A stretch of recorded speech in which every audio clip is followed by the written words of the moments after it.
ketika dia masih dikasih kesempatan. Kesempatan pertama yang dia gunakan di bumi ini setelah Yesus bangkit apa? Coba lihat ini. Matius 27 ayat 62 sampai 66. Keesokan harinya, yaitu sesudah hari persiapan, datanglah imam-imam kepala orang-orang Farisi bersama-sama menghadap Pilatus. Dan mereka berkata, "Tuan, kami ingat bahwa si penyesat itu, si Yesus itu, si penyesat itu," kurang ajar nih orang-orang, "sewaktu hidupnya berkata, sesudah 3 hari aku akan bangkit." Mereka datang ke Pilatus rame-rame, ini orang-orang agamawi lah, datang. "Bos, dulu ya dia pernah ngomong bos, dia mau bangkit di hari yang ketiga. Nah gini bos, kita nggak percaya sih, mereka nggak percaya dia akan bangkit. Karena kalau kita bicara soal mahkamah agama itu namanya Sanhedrin. Sanhedrin di dalamnya itu ada Saduki, the Sadducees. Orang Saduki itu ya, orang-orang itu adalah orang-orang yang tidak percaya dengan adi kodrati. Mereka nggak percaya sama kebangkitan, hidup kekal, nggak percaya mereka. Orang Saduki itu lebih dikit jumlahnya daripada Farisi. Farisi yang biasanya konseling, Saduki itu yang lebih sombong lah. Jubahnya mereka tuh lebih bagus-bagus, lebih kaya lah mereka. Oh mereka nggak percaya, mereka logika tinggi lah udah. Nah itu mereka masuk ke dalam kelompok itu, the Sanhedrin, mahkamah agama Alkitab bilang. Mereka menghadap Pilatus, mereka bilang gini, bos, dia kan pernah bilang nih, hari ketiga dia mau bangkit, kita mah nggak percaya lah. Cuman gini bos, takutnya, selama 3 hari itu, pas hari yang ketiga apalagi, tubuhnya dicuri sama murid-muridnya. Nah bahayanya nih bos, nanti murid-muridnya berkoar-koar nih, diviralin. Bilang bahwa Yesus bangkit, itu bahaya bos. Jagain deh kuburnya. Boleh nggak gue mintain penjaga di sana? Pastikan, pokoknya muridnya nggak akan curi tubuhnya. Makanya di ayat yang berikutnya, ayat 64, karena itu perintahkanlah untuk menjaga kubur itu sampai hari yang ketiga. 3 hari aja. Jikalau tidak, murid-muridnya mungkin datang mencuri dia, mengatakan kepada rakyat, ia telah bangkit dari antara orang mati, sehingga penyesatan yang terakhir lebih buruk akibatnya daripada yang pertama.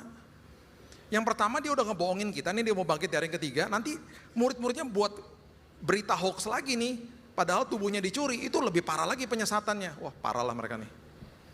Pilatus setuju, ayat berikutnya dikatakan ini penjaga-penjaga bagimu, pergi dan jagalah kubur itu sebaik-baiknya. Maka pergilah mereka dan dengan bantuan penjaga-penjaga itu mereka memeteraikan kubur Yesus. Batu, meterai, penjaga. Matius 28 mengatakan begini. Setelah hari Sabat lewat, menjelang menyingsingnya fajar pada hari pertama minggu itu, pergilah Maria Magdalena dan Maria yang lain menengok kubur itu. Saat itu yang terjadi adalah gempa bumi yang hebat, sebab seorang malaikat Tuhan turun, datang ke batu, menggulingkan batu, dan duduk di atas batunya. Turun, datang, menggulingkan, duduk di atasnya. Itu lambang daripada sebuah kedudukan daripada sistem kerajaan. Ketika batunya diduduki, kemenangan terjadi. Itu maksudnya. Itu is a sign of a victory. Lambang kemenangan. Oke? Turun, datang, guling, duduk. Batu digulingkan. Itu bukan supaya Yesusnya keluar, bukan. Batu digulingkan supaya kita lihat ke dalam, Yesus sudah nggak ada. Karena dia udah bangkit. Artinya, batu, meterai, penjaga, rencana, siasat manusia tidak akan pernah bisa menggagalkan rencana Tuhan atas hidupmu. Nggak pernah bisa. Jadi apapun mungkin harapan yang sedang pupus hari ini, seolah-olah ada batu, ada usaha manusia, apapun. Saya mau beritahu kepada kita, rencana Tuhan atas hidupmu nggak pernah bisa digagalkan. Itulah kuasa kebangkitan. Dia bangkit, dia menembus ruang, dan dia nyatakan bahwa ada perkara yang sangat besar, yaitu hukuman dosa sudah dihapus sama dia. Itu yang terjadi. Oke, di dalam peristiwa ini, mereka ketakutan, penjaganya melongok juga pasti ke dalam, ketakutan bahwa Yesus sudah nggak ada. Oke, mereka melapor kepada mahkamah agama.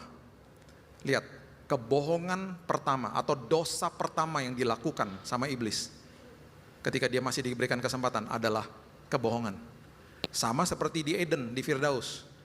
Dosa pertama, mereka dibohongin, mereka percaya, mereka jatuh dalam dosa. Kembali, ketika dikasih kesempatan, dia terus-menerus berbohong. Itu sebabnya tuduhan. siasat ketakutan, siasat kekhawatiran yang dia lontarkan dalam hidupmu, itu semua kebohongan. Percaya sama firman Tuhan, katakan firman Tuhan atas hidupmu. Jangan percaya sama apapun yang dia katakan atas hidupmu.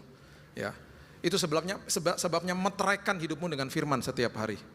Ya, coba lihat ini, Matius 28, ayatnya yang ke-12 dan 13. Dan sesudah berunding dengan tua-tua, mereka mengambil keputusan nih, para mahkamah agama. Lalu memberikan sejumlah besar uang kepada serdadu-serdadu. Disuap mereka disuap. Gue suap ya, lo tolong viralin ya. Jahat. Nih, kamu harus mengatakan bahwa murid-muridnya datang malam-malam dan mencuri tubuhnya. Nah ini bodohnya begini nih. Bilang aja murid-murid itu datang mencuri tubuhnya ketika kamu sedang apa? Emangnya tahu kalau tidur siapa yang mencuri? Bodoh kan? Itulah iblis. Makanya di dalam kebohongannya, kandungan daripada kebohongan selalu kebodohan. Kita dibodoh-bodohin. Jadi hati-hati Bapak Ibu, ini kesempatan pertama loh. Yesusnya baru bangkit, dosa pertama yang dilakukan, boom, hoax, kebohongan. Makanya apapun yang dia lontarkan dalam hidup kita sehari-hari, meteraikan hidupmu, perisaikan hidupmu dengan firman Tuhan. Tanpa itu kita stres. Kita akhirnya ngomong sendiri, kita berasumsi sendiri, kita stres sendiri. Oke.